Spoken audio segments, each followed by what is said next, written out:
Thank you. And more than 80 people were arrested as violent protests erupted overnight near St. Louis. Angry protesters set fire to buildings and police cars and looted businesses after the grand jury decided not to indict Ferguson police officer Darren Wilson for the shooting death of Michael Brown.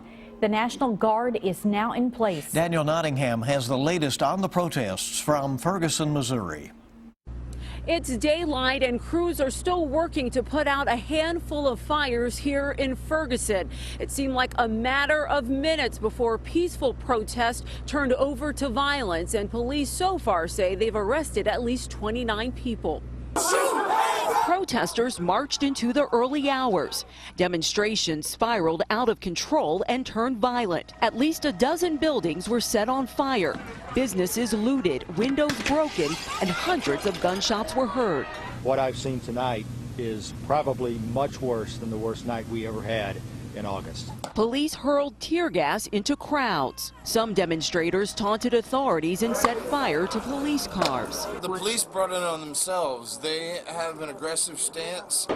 The rioting quickly spread here to West Florissant, where protesters set businesses on fire. Following the decision, prosecutors released documents reviewed by the 12 jurors, including images and testimony by Officer Wilson. Wilson says he shot a series of rounds at Brown during the August 9th confrontation, which began while he was still in his squad car.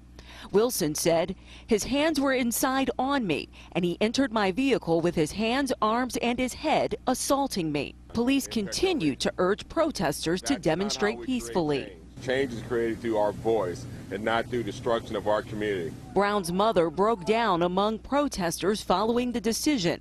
Even in her anger, she urged protesters not to combat violence with violence. The FAA restricted airspace over Ferguson because of the violence. That has since been lifted. In Ferguson, Missouri, Danielle Nottingham, now back to you. And the Federal Aviation Administration has lifted the flight restrictions over Lambert St. Louis International Airport. At least 10 inbound flights were diverted or canceled because of gunshots being fired into the air during the protests. Thousands of people are rallying across the country in protest of last night's decision. Police in several cities took precautions, but they report the demonstrations have largely been peaceful. Protesters blocked an intersection in downtown Oakland, California. In San Francisco, a few dozen people gathered in the Mission District there, and there were similar scenes in downtown Philadelphia as well as in New York City. A Lexington organization is putting together a peaceful protest in response to the grand jury decision. That will start with a march tonight at 6. The group will gather at 3rd Street and Limestone and then walk to the Courthouse Plaza.